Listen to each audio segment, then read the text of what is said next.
सुरेश। मेरो घर चाहिँ ओखरेनी। तर म 2 वर्ष हुँदादेखि नै मेरो परिवार यहाँबाट बसाइ सरेर काठमाडौँ बसेको थियो। सानैदेखि मलाई काठमाडौँभन्दा मेरो पुर्ख्यौली घरको वातावरण र हावापानी मन पर्थ्यो। त्यसै कारण छुट्टीको बेलामा हामी कहिलेकाहीँ त्यतैतिर जाने गर्थ्यौँ। काठमाडौँबाट ओखरेनी पुग्न लगभग 5 या 6 घन्टा लाग्थ्यो। जब म 19 वर्षको थिएँ, म लगायत 3 अरू साथीहरू मिलेर मेरो गाउँ छेउ रहेको लाङटाङ राष्ट्रिय निकुञ्जभित्र क्याम्पिङ गर्न जाने निर्णय गऱ्यौँ। उनीहरूले धेरै पहिलेदेखि मेरो गाउँ जाने र त्यहाँ क्याम्पिङ गर्ने कुरा गरिरहन्थे र त्यो दिन पनि आयो। मेरो आफ्नै गाउँ भए पनि सानैदेखि काठमाडौँमा बसेको हुनाले म आफ्नै त्यो ठाउँमा राम्रोसँग घुमेको थिइनँ। मलाई पनि त्यहाँ रहेको गुफा, झरना र जङ्गलको भ्रमण गर्न मन थियो। 6 घन्टाको यात्रापछि हामी ओखरेनी पुग्यौँ। पुगेको पहिलो दिन हामीले हाम्रो गाउँको घरमा बितायौँ। हामीसँग त्यो समयमा त्यहाँको नक्सा सक्सा पनि थिएन। आफ्नै तालमा हामी क्याम्पिङको लागि निक्लिएका थियौँ। पहिलो रात गाउँको बसाइपछि हामी भोलिपल्ट बिहानै लाङटाङभित्र छिर्यौँ। हामी दिनभर हिँड्यौँ र रातमा जङ्गलको खुल्ला वातावरणमा टेन्ट लगाएर सुत्यौँ। पहिलो रात केही भएन। दोस्रो दिन पनि हामीले हाम्रो यात्रा जारी राख्यौँ। दोस्रो दिन जङ्गलको धेरै भित्र पुगेका थियौँ। साँच्चै भन्नुपर्दा हामी कसैलाई हामी जङ्गलको कति भित्र र कहाँ छौँ केही थाहा थिएन। जङ्गलको त्यो भागमा धेरै ठुला ठुला ढुङ्गाहरू थिए। कतै कतै सानो सानो झरना पनि थियो। त्यो ठाउँमा रुखहरू भने थोरै थियो। अलि पातलो पातलो जङ्गल। हामी त्यहाँ पुग्दा धेरै थाकेका थियौँ। हामीले हाम्रो टेन्ट त्यहीँ लगायौँ। खानासाना खाएर हामी सुत्यौँ पनि। थाकेका कारण हामी सबै केही छिनमै भुसुक्कै निदायौँ। मलाई थाहा छैन म कति घन्टाको लागि सुतेँ। अचानक राति मेरो निन्द्रा खुल्यो। कोही मेरो टाउकोमा कोट्टाउँदै थियो। म राति सुतिराखेको बेलामा चलाउने को होला भनेर कराउनै लागेको थिएँ कि त्यो टाउकोमा चलिरहेको हात मेरो मुखमा आयो र मेरो मुख बन्द गर्यो। म रमेश। त्यो मेरो साथी थियो। चुप लागेर उठ। मैले अरूलाई पनि उठाइसकेँ। मैले पहिले यो सोधौँ कि के भयो। मैले कुनै महिलाको सानो सानो फुसफुसाइरहेको आवाज सुनेँ। त्यसपछि बिस्तारै बिस्तारै कसैले गुनगुनाएको जस्तो पनि सुनेँ। सबैजना पहिल्यै उठिसकेका थिए। अचानक हामीले कसैको पाइलाको भारी आवाज केही दूरीमा यताउति गरिरहेको सुन्यौँ। कोही व्यक्ति या कुनै जनावर ठुलै आवाजले हिँड्दै थियो र त्यो आवाज हामीहरू बसेको ठाउँतिरै आउँदै थियो। मेरो हातमा टर्च थियो। मैले त्यो टर्च बालेर हामी टेन्ट बाहिर निस्क्यौँ। टेन्ट बाहिर हामीले रुख र ढुङ्गाहरू मात्र देख्यौँ। टर्चको ब्याट्री सकिने डरले मैले टर्चलाई बन्द गरेँ।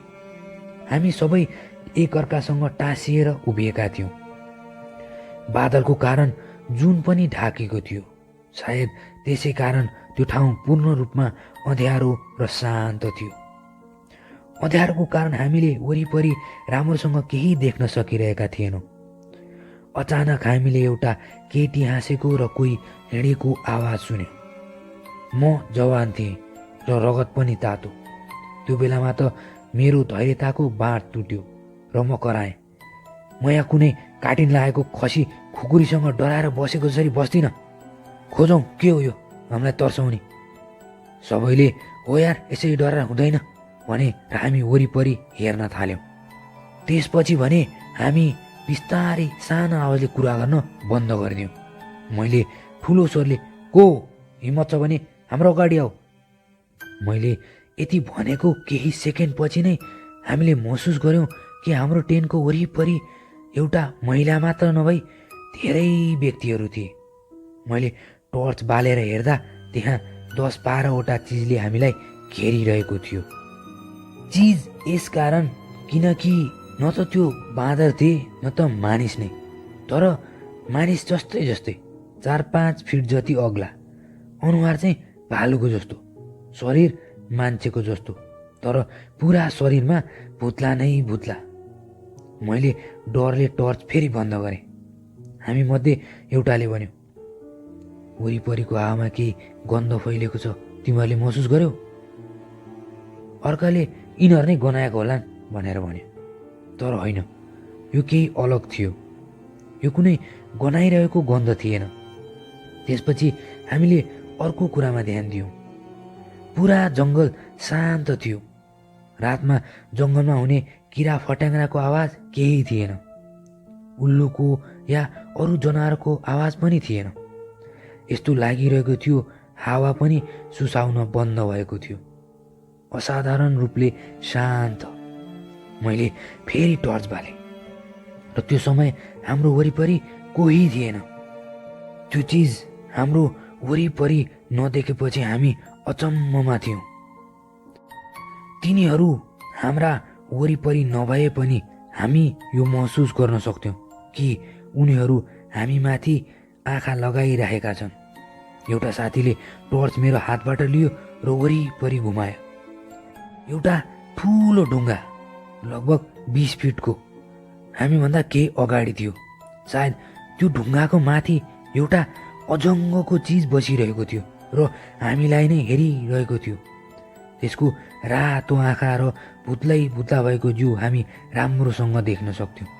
त्यो चिज अरू सहर नै देखिरहेको थियो, तर अरूभन्दा निकै ठुलो। अब भने हामीलाई धेरै डर लाग्न थालेको थियो। डरलाग्दो वातावरण, बिना आवाजको डरलाग्दो शून्यता र त्यो अँध्यारो र ती डरलाग्दा चिजहरू। यो समयमा सबैको दिमागमा सायद भूत प्रेत आत्मा जस्ता कुराले भरिएको थियो।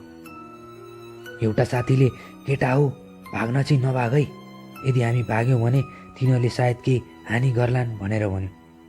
हामी सबै सँगै बस्यौँ र भगवानको नाम लिन थाल्यौँ। मेरो दिमागमा चाहिँ के आयो कुन्नी मलाई थाहा छैन। म 2 कदम अगाडि बढेँ र हामी यहाँ घुम्न मात्र आएका हौँ, कसैलाई हानि नोक्सानी या यहाँको शान्ति भङ्ग गर्न होइन भनेर भने। मेरो कुरा सकिने बित्तिकै एउटा महिला रूपी चिज हामीतिर आई। महिला यसकारण किनकि त्यसको जिउडालले त्यस्तै भान गराउँदै थियो। त्यो जिउभरि भुत्लाई भुत्ला भएकी डरलाग्दी महिला हाम्रो अगाडि आएर भनी, योभन्दा अगाडि नबढ्नु, यहाँबाट फर्क। यति भनेर त्यो हावामा नै हराई। ठिक त्यसपछि यस्तो लाग्यो मानौ जङ्गलमा जीवनको आगमन भयो। वरिपरि किरा फट्याङ्ग्रा र उल्लुको आवाज आउन थाल्यो र हावा चलेको, हावा सुसाएको आवाज पनि आउन थाल्यो।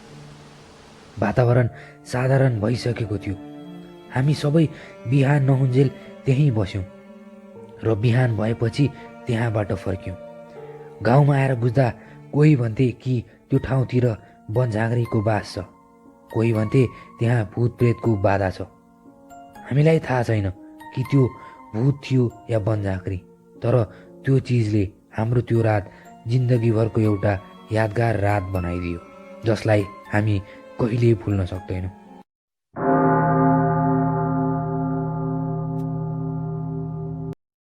मेरो नाम सन्देश श्रेष्ठ, पेसाले शिक्षक। त्यसै कारण शिक्षकको जागिर जता पाउँछ त्यतैतिर जान्छु। एकपटक मेरो जागिर थुमीको स्कुलमा लागेको थियो। थुमी गोर्खाको एउटा सानो गाउँ थियो। त्यही ठाउँमा एउटा कोठा भाडामा लिएर बसेको थिएँ।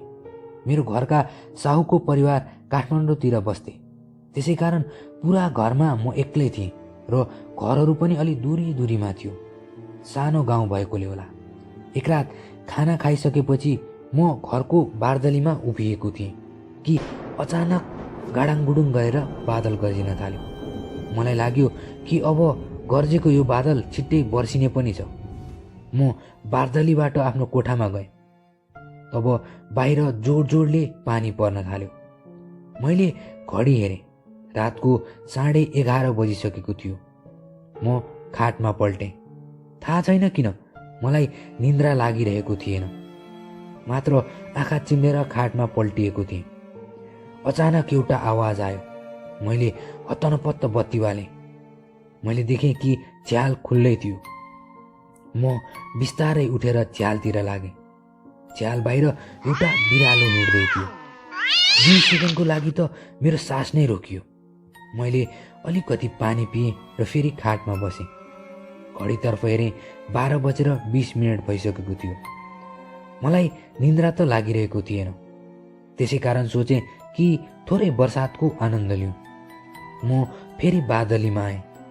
बार्दलीमा बसिरहेको थिएँ कि मेरो आँखा घर अगाडिको बाटोमा पर्यो। त्यस्तो ठुलो पानी परेको बेलामा पनि एउटा केटी मेरो घर अगाडि भिजेर उभिरहेकी थिए। त्यो केटीको नजर पनि म माथि पर्यो र ऊ मद्दतको लागि कराउन थाली। दाइ, केही मद्दत गर्नुहोस् न भनेर उसले भने। मैले उसलाई पर्ख है, म तल आउँछु भनेर भने र तल गएर घरको ढोका खोलेँ। उसलाई घरभित्र बोलाएँ र रुमाल दिएर उसलाई सुकाउनु लौ पुछ भनेर दिएँ। मैले धेरै भिज्नु भएछ, म चिया बनाएर आउँछु भनेर भान्सातिर लागेँ। उसले चिया पी। त्यो समयमा हामी दुई बीच केही कुरा भएन। हामी दुवै चुपमै थियौँ। चिया सकिन नपाउँदै पानी पर्न कम भइसकेको थियो। ऊ म अब जान्छु, मद्दतको लागि धन्यवाद भनी। मैले उसलाई आफ्नो छाता दिएर यसलाई आफूसँगै लैजानु, कतै पानी परिहाल्यो भने चाहिन्छ भनेर मेरो छाता उसलाई दिएँ। ऊ छाता लिएर गई। मलाई निन्द्रा लाग्न थाल्यो र म गएर खाटमा पल्टिएँ। योचोटि मलाई कतिखेर निन्द्रा लाग्यो पत्तै भएन। बिहान मेरो आँखा खुल्यो। म उठेर आफ्नो नित्य कर्म सिद्धाएर जब घरबाट निस्केँ, घरको ढोकाको छेउ त्यो छाता थियो जुन मैले हिजो राति त्यो केटीलाई दिएको थिएँ। म त्यो छातालाई त्यहीँ देखेर दङ्ग परेँ र फेरि एकचोटि घरभित्र गएँ जहाँ हामीले चिया पिएका थियौँ। तर हिजो चिया पिएको कपमा मेरो चियाको कप त खाली थियो, तर उसको कपमा भने चिया भरि नै थियो। मैले सोचेँ कि हिजो राति त मेरै अगाडि त्यो केटीले चिया पिएकी थिए, अब यो कपमा चिया कहाँबाट फर्कियो?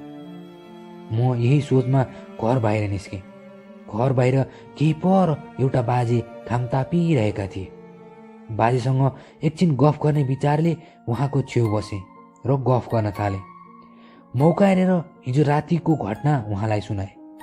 बाजेले मेरो कुरा सुनिसकेपछि भने, धेरै पहिले यही गाउँमा बस्ने एउटा केटी जाँड रक्सी जस्तो लतमा फँसेकी थिइन्। एक रात रक्सी पिएर सायद रातमा कहीँ जाँदै थिए, तर होस थाम्न नसकेर बाटोमै लडेछ। रातभरि पानी परेको कारण जमेको पानीमा मुख जोतिएछ। अब चिसोले हो या सास रोकिएर हो, तर त्यो केटीको त्यहीँ मृत्यु भएछ। त्यस रातपछि कसैले त्यो केटीको भूतलाई पानी पर्दा भिज्दै मद्दत माग्न हिँडेको देख्ने बताइन्छ, तर त्यो भूतले कसैलाई हानि नोक्सानी चाहिँ पुर्याउँदैन। बाजेको त्यो कुरा सुनेर म धेरै डराएँ र मेरो जीवनको त्यो रात म कहिल्यै भुल्न सक्दिनँ।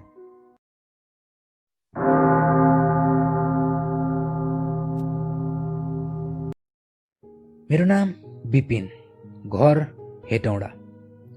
त्यो रातको बारेमा सोचेर मलाई आज पनि धेरै डर लाग्छ। हामी एउटा साथीको बिहेबाट घर फर्किएका थियौँ। अचानक हाम्रो बाइक बिग्रियो। हामीले बाइकलाई लिएर जान पनि सक्दैनथ्यौँ र त्यो अन्धकारमा त्यहीँ बसिरहन पनि सक्दैनथ्यौँ। हामी त्यहीँ उभिएर के गर्ने होला भनेर सोचिरहेका थियौँ। रात निकै भइसकेको थियो र निकै अँध्यारो भएकोले अरू कोही मानिसहरू त्यहाँबाट हिँडेका थिएनन्। मेरो साथीले अलि परबाट एउटा छोटो बाटो छ, त्यहीँबाट सजिलै घर पुगिन्छ, जाउँ भनेर भन्यो। उसको कुरा मानेर हामी त्यो बाटोतिर गयौँ। जति जति हामी अघि बढ्दैथ्यौँ, हामी पछाडिपट्टि कोही हिँडिरहेको आवाज आइरहेको थियो। हामी पछाडि फर्केर हेर्थ्यौँ, पछाडि कोही पनि हुँदैन थियो। हामी सोचमा पर्यौँ कि हाम्रो पछाडि त कोही पनि छैन, तर यो आवाज कहाँबाट आइरहेको छ। हामी बाइकलाई निकै गाह्रोसँग डोराएर जाँदैथ्यौँ, किनकि बाटो पिच नभई कच्ची बाटो थियो। त्यो आवाजले निरन्तर हामीलाई पछ्याइरहेको थियो। हामीले फेरि पछाडि आफ्नो नजर घुमायौँ। हाम्रो आँखा एउटा रुखमा पर्यो। त्यो रुखबाट कसैले हामीलाई चियाएर हेर्दै थियो। मेरो साथीले बिस्तारै, ओइ तैँले देखिस् भनेर सोध्यो। मैले पनि बुझेँ कि उसले पनि त्यो छायालाई देखेको रहेछ। उसले जाउँ गएर हेरौँ भनेर भन्यो। हामी दुवैजना त्यो रुखतिर लाग्यौँ। हामी त्यो रुखमा पुगेर पछाडिपट्टि हेऱ्यौँ, तर रुख पछाडि कोही पनि थिएन। त्यसपछि हामी रुखबाट निक्लिएर आफ्नो बाइकतिर लाग्नै लागेका थियौँ कि हामीले जुन दृश्य देख्यौँ त्यो देखेर त डरले हामी काम्न थाल्यौँ, किनकि हाम्रो बाइक हामी बिनै अघि बढ्दै थियो। हाम्रो डरले पाइला नै अघि बढ्न सकिरहेको थिएन। बाइक चलाउने कोही पनि देखिरहेको थिएन, तर बाइक गुडिरहेको थियो। डरले हामी थुरथुर काम्दै थियौँ। केही दूरीमा पुगेपछि बाइक आफै डङरङ्ग लड्यो। त्यसपछि हामी बिस्तारै बिस्तारै डराइ आफ्नो बाइक भएको ठाउँसम्म पुग्यौँ र बाइकलाई उठाएर हामी घरतिर बढ्न थाल्यौँ। हामीलाई यहाँ बस्नु निकै खतरा लागिरहेको थियो र हामी यहाँबाट छिटोभन्दा छिटो निस्किन चाहन्थ्यौँ। जसोतसो हामी घर पुग्यौँ। धेरै समय बितिसकेको छ, तर त्यो रातको डर अझै पनि मेरो मानसपटलमा झलझली बसेको छ।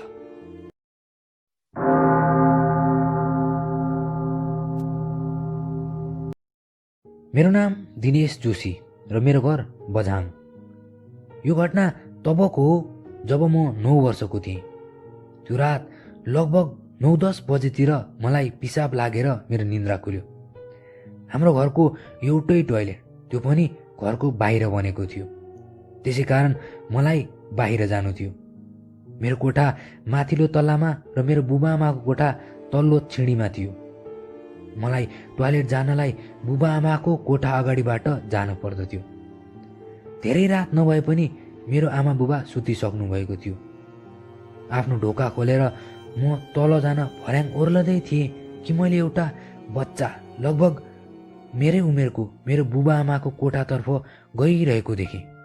त्यो बच्चा आफ्नो सशरीर त त्यहाँ पक्कै पनि थिएन, किनकि त्यो बच्चाको आकृति त देखिरहेको थियो, तर मानौ कि ती मात्र कुनै रङहरूको मेलले बनेको छाया होस्। अब जे म देखिरहेको थिएँ त्यो के थियो मैले बुझ्न नै सकिनँ। मलाई याद छ कि मैले त्यो बच्चालाई देखेको थिएँ। जब म त्यसलाई देखेँ तब म मूर्ति चाहिँ ठिङ्ग उभिएर बसेको थिएँ। मैले मनमनै पक्कै पनि यो कुनै भूत या आत्मा हुनुपर्छ भनेर सोच्दै थिएँ कि त्यो बच्चा अचानक मतर्फ फर्कियो, मलाई हेऱ्यो र बिस्तारै मुस्कुरायो र त्यही हावामा नै बिलायो, मानौ त्यहाँ छँदै थिएन। त्यसपछि त पिसाब फेर्न बाहिर जाने हिम्मत नै आएन। कोठामा आएर झ्यालबाटै बाहिर गरिदिएँ र म डराइ त्यो रात सुतेँ। यो कुरा मैले बुबाआमालाई भनिनँ, तर पछि गाउँमा गएर बुझ्दा थाहा भयो कि अकालमा मरिएका केही बच्चाहरूलाई पहिले हाम्रो घर बनेको ठाउँमा गाडिएको रहेछ। तर त्यो बच्चाको प्रेत या आत्मा त्यो रातपछि भने मैले देखेको छैन। त्यो रातलाई र त्यो घटनालाई सम्झिँदा लाग्छ कि त्यो हिजो राति मात्र मसँग घटेको थियो। सायद त्यो रात मेरो ग्रह दशा नै बिग्रिएको थियो।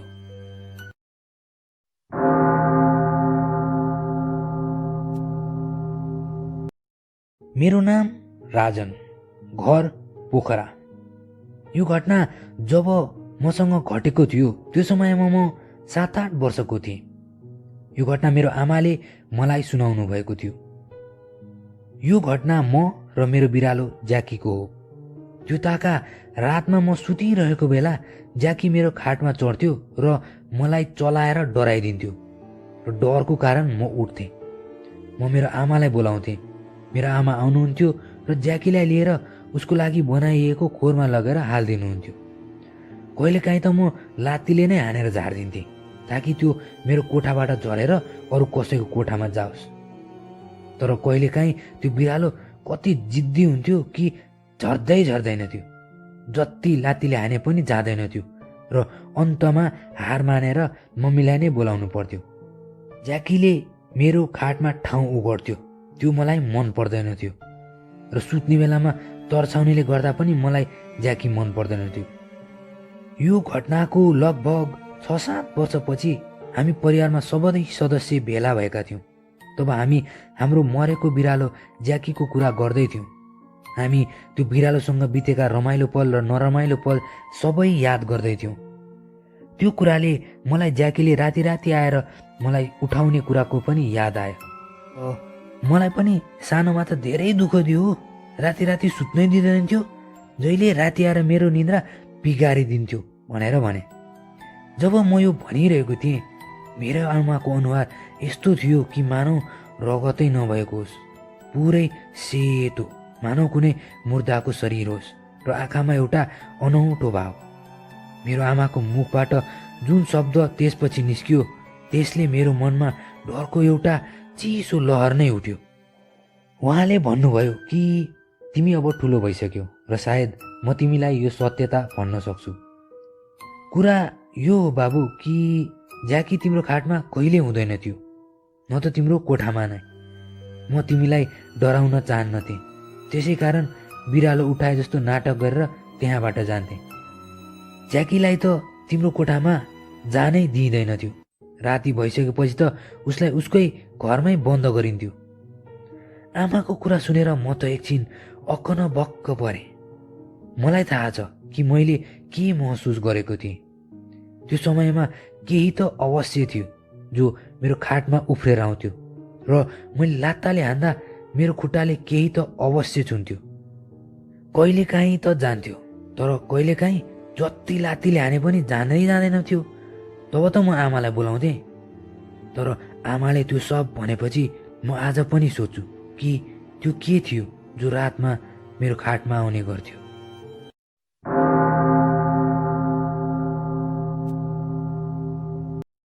यो घटना मलाई नवीनजीले पठाउनु भएको। यो घटना आजभन्दा 60-65 वर्ष पहिलेको हो। यो मेरो हजुरबुबासँग घटेको घटना हो। हाम्रो घर 5 थर। अहिले त हामी काठमाडौँमा बस्छौँ। जब मैले उहाँको यो घटना सुने, पहिले त विश्वास नै भएन। निकै नै अपत्यारिलो घटना थियो।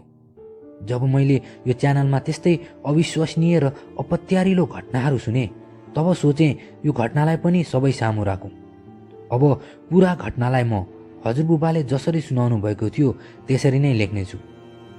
म त्यस्तै 15-16 वर्षको थिएँ होला। त्यो समयमा गाउँघरमा बस्ती पातलो हुने गर्थ्यो। खेतबारी नै गरी खाने भाँडो हुन्थ्यो। हाम्रो आम्दानी कृषिबाटै हुने गर्दथ्यो।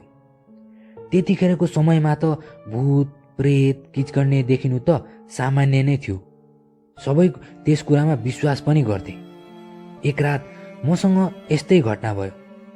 मेरो सामना एउटा यस्तो जीव या प्रेत या भूतसँग भयो कि त्यो समयदेखि राति घरबाट बाहिर निक्लिने नै धेरै डर लाग्थ्यो।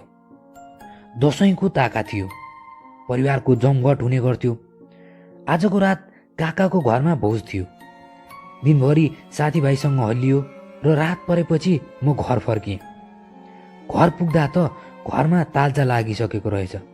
सायद सबैजना माथि काकाको घरतिर लागिसकेका थिए। काकाको घर मेरो घरबाट 25-26 पाटा माथि पर्थ्यो र त्यहाँसम्म पुग्ने बाटो पनि बारीको डिलै डिलबाट बनेको थियो। गाउँको बाटो न पर्यो। अब अँध्यारो छाइसकेको थियो। तब माथला घरबाट काका कराए, ओइ कान्छा, झट्टै आइज है, सबै आइसके। मैले पनि आउँछु है काका भनेर भने। त्यसपछि एक्लै एक्लै लागेँ काकाको घरतिर। रातको अन्धकारमा बारीमा किराहरूको आवाज वरिपरि गुन्जिरहेको थियो, जसले वातावरणलाई निकै अलग बनाइरहेको थियो। यदि कोही कमजोर मुटु भएको व्यक्ति हुन्थ्यो भने डरले काम्दै जाँदैन थियो होला, तर हामी गाउँघरको यस्तो वातावरणमा त आरामले सुत्ने गर्थ्यौँ। त्यसै कारण म बिना डर आफ्नै धुनमा हिँड्दै थिएँ। म लगभग 10 मिनट जति हिँडेको थिएँ होला। मलाई अचानक कुनै बच्चा कतैबाट रोइरहेको आवाज आयो। म अचम्ममा परेँ। रातको त्यो समयमा अनि त्यो बारीमा अब बच्चा रोइरहेको आवाज, त्यो निकै अनौठो कुरा थियो। मैले यसो यताउति नजर घुमाएँ, तर कोही देखिनँ। तर त्यो आवाज अझै पनि आइरहेको थियो। मैले हिँडिरहेको बारीको मुनिको पाटातिर हेरेँ, तब मलाई तल्लो पाटामा त्यस्तै 3-4 वर्षको जस्तो देखिने बच्चा रुँदै गरेको देखेँ। मैले निकै घोरिएर त्यो बच्चालाई हेरेँ कि सायद कतै चिनिहाल्छु कि हाम्रै गाउँको कसैको बच्चा पो हो कि भनेर। तर निकै ध्यान दिँदा पनि मैले त्यो बच्चालाई चिनिनँ। त्यो बच्चा निकै प्यारो देखिने खालको थियो र निरन्तर रुँदै थियो। त्यसलाई देखेर मलाई निकै माया लागेर आयो र मैले सोचेँ यसलाई पनि सँगै लिएर जान्छु। सायद काका काकी या बुबा आमाले यसको परिवारलाई चिनि पो हाल्छन् कि भन्ने सोचेर तल्लो पाटामा ओर्लेँ र आफ्नो हात त्यो बच्चाको अगाडितर्फ बढाएँ। त्यो बच्चा पनि म अगाडि पुगेपछि चुप लाग्यो र उसले मेरो हात समात्यो र मसँगै हिँड्न थाल्यो चुपचाप। ऊ अब न रोइरहेको थियो न त केही बोलि नै रहेको थियो। म पनि हतारमा थिएँ, त्यसै कारण अरू केही नसोची चुपचाप हिँड्दै थिएँ। म आफ्नै धुनमा थिएँ कि फेरि काकाको आवाज सुने। काका सायद केही भनिरहेका थिए। मैले ध्यान दिएर सुन्दा पो बुझेँ काका माथिबाट ओइ कान्छा छोड त्यसलाई, कान्छा छोड भनेर कराउँदै रहेछन्। म चाहिँ के भएछ भनेर बुझिरहेको थिइनँ। तब काकाले फेरि छेउमा हेर कान्छा, हेर न हेर छेउमा हेर भनेपछि मैले यसो छेउमा हेरेँ। तब जो अघिसम्म एउटा बच्चा थियो जसले मेरो हात समाएको थियो अहिले त त्यो बाँस जस्तो लामो थामो नै भइसकेको रहेछ र माथिबाट मलाई हेर्दै हाँस्दै थियो। अघिसम्म जुन हात नरम नरम र सानो थियो अहिले यति साह्रो भइसकेको थियो कि मानौ दुईटा ढुङ्गाको बीच मेरो हात दबिएको होस्। अब आफै सोच्नुहोस् कि यस्तो हालतमा मेरो के अवस्था भयो होला।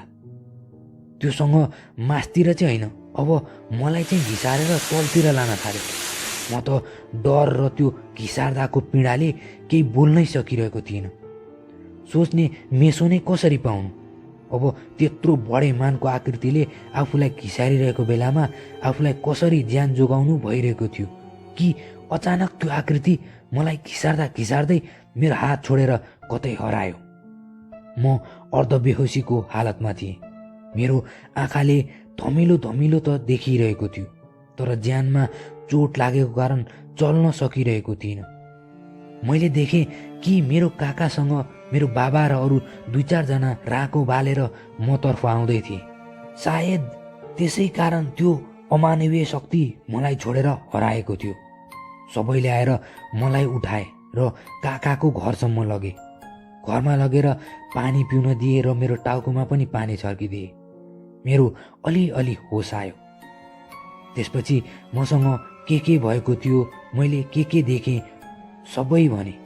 तब उहाँहरूले कुनै भूत थियो होला भनेर भने। खाना खाएर हामी सबैजना सुत्यौँ। भोलिपल्ट बिहान उठ्दा मेरो त्यो हात निकै जोडले दुखिरहेको थियो। मेरो त्यो हात चलाउनै नसक्ने गरी दुखिरहेको थियो। त्यसैले मैले मेरो परिवारलाई त्यो सम्बन्धी भने। मेरो हातको उपचार भयो तर मेरो त्यो हात राम्रोसँग चल्न छोड्यो। धेरै ओखतिमुलो गरियो, धामी झाँक्रीलाई पनि देखाइयो तर त्यो रातपछि मेरो हातले कहिले काम गरेन।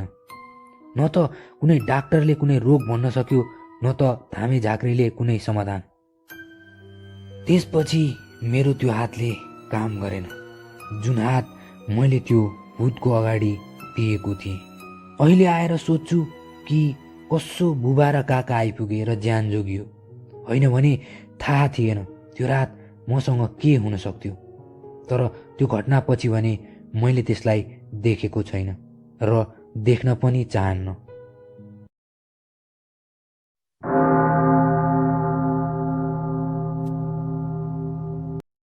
मेरो नाम दिलीप र घर धुलीखेल। यो घटना मलाई मेरो आमाले सुनाउनु भएको थियो। मेरो आमा त्यो समयमा त्यहाँको हस्पिटलमा काम गर्नुहुन्थ्यो। हस्पिटल भएको कारण उहाँले त्यहाँ जन्म मृत्युको धेरै रूप देख्नुभएको थियो।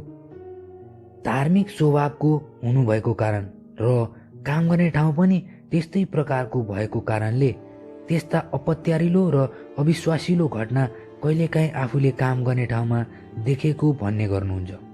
त्यो घटनालाई म अब आमाले भने अनुरूप सुनाउनेछु। एक रात म बिरामी कोठाहरूको अगाडि हिँड्दै थिएँ।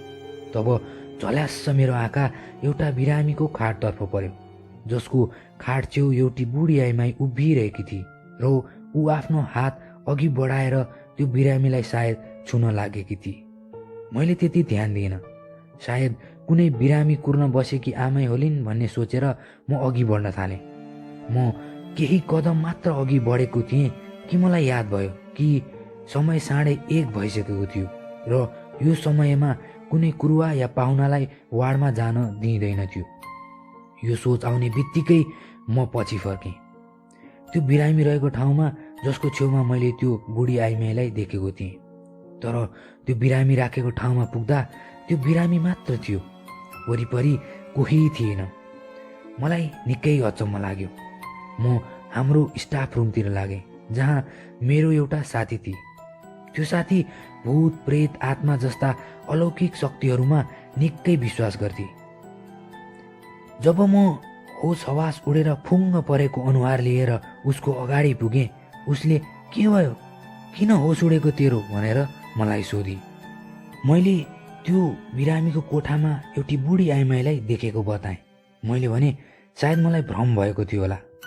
त्यो समयमा मेरो साथीको जे उत्तर थियो त्यो सुनेर एक क्षणको लागि त मेरो होस नै उड्यो। उसले भने, ए त्यो बुढी आमै सेतो पटुकी बाँधेकी, हरियो फरिया र सेतो कपाल भएकी, त्यो सायद कुनै भूत नै होला। त्यसलाई त्यो बिरामीको वरिपरि धेरैचोटि देखिएको भनिएको छ। मेरो हालत भन्न त जरुरी छैन होला, तर म डरले भित्रैसम्म कामेकी थिएँ, किनकि मेरो साथीले ठ्याक्कै त्यही आमैको वर्णन गरेकी थिए जसलाई मैले देखेको थिएँ। त्यो रातको ड्युटी सकेर मनभित्र धेरै प्रश्न लिएर म घरतिर आएँ।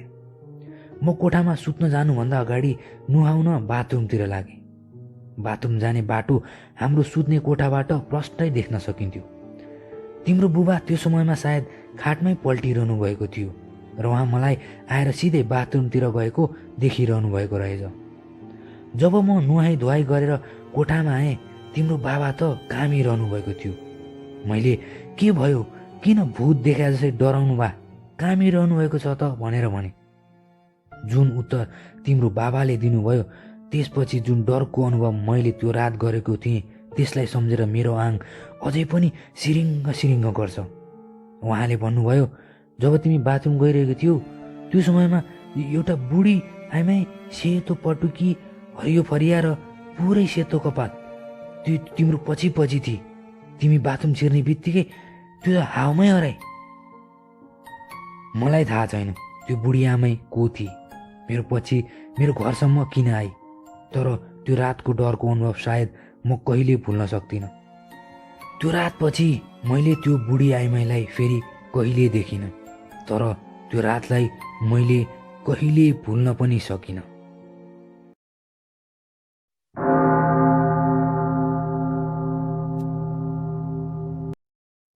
मेरो नाम रविन्द्र र घर पोखरा। म आज एउटा यस्तो घटना भन्न गइरहेको छु जसलाई म व्याख्या गर्न सक्दिनँ र त्यो घटनाको बोझ र डर आज पनि मसँग छ। केही वर्ष पहिले मैले एउटा सपना देखेको थिएँ जुन मेरो साथीसँग सम्बन्धित थियो, जसलाई मैले धेरै समयसम्म भेटेको थिइनँ। म एउटा अँध्यारो कोठामा थिएँ र एउटा कुनामा मेरो साथी उभिरहेको थियो। म त्यो साथी उभिएको ठाउँतिर गएँ। उसको नजिक पुगेपछि मेरो साथीले भन्यो, मेरो बुबा बित्नुभयो। यो शब्द उसले यस्तो बोलीमा भनेको थियो कि त्यस्तो पाराले उसले बोलेको मैले कहिल्यै सुनेको थिइनँ। ऊ पहिलेदेखि नै आँटिलो र बहादुर थियो। उसको त्यस्तो कमजोर आवाज मैले कहिल्यै सुनेको थिइनँ। मलाई याद छ कि त्यो सपनाले मलाई 2 हप्तासम्म पिरोल्यो। मैले मेरो सपनाको बारेमा मेरो प्रेमिकालाई भने, तर पनि मेरो दिमागबाट त्यो सपना हटिरहेको थिएन। मैले फोन गरेर यो घटना त्यो साथीलाई भने जसको मैले सपना देखेको थिएँ। ऊ त्यो समयमा विदेशमा थियो। मेरो साथीले जब सपना त हो नि भन्दै सोच्यो र कुरा बदलेर अरू नै कुरा गर्न थाल्यो। उसलाई त मेरो सपनाको कुराले थोरै पनि केही भएन। त्यसपछि चाहिँ मलाई थोरै सान्त्वना मिल्यो। यो कुरा 1 महिना जति पछि कृष्ण जन्माष्टमीको रातको भोलिपल्ट म मेरो कोठामा पर्दा सर्दा लगाएर अँध्यारो बनाएर कुनै फिल्म हेरिरहेको थिएँ। अचानक मेरो फोन बज्न थाल्यो। त्यो फोन त्यही विदेशमा रहेको साथीको थियो। उसले फोनमा ठ्याक्कै त्यस्तै आवाजमा, जुन मैले सपनामा देखेर सुनेको थिएँ त्यस्तै आवाजमा भन्यो, मेरो बुबा बित्नुभयो। मैले उसलाई नजिस्किन यार भने। म पक्का थिएँ कि ऊ जिस्किरहेको हो, त्यसको बानी नै त्यस्तो खालको थियो। तर त्यस्तो होइन रहेछ। उसको बुबा साँच्चै बित्नुभएको रहेछ। थाहा छैन, अचानक हृदयघातको कारण अकस्मात उहाँको मृत्यु भएछ। उहाँको बुबाको उमेर त्यस्तै 40-45 सालको मात्र थियो होला। हुन त म सत्य तथ्यमा विश्वास गर्ने मान्छे, तर मलाई आज पनि थाहा छैन मेरो सपना सत्य कसरी भयो। त्यस्तै आवाज, त्यस्तै घटना र त्यही साथी, सबै निकै अविश्वसनीय थियो र मलाई मेरो साथी र उसको बुबाको लागि धेरै दुःख लागेको थियो।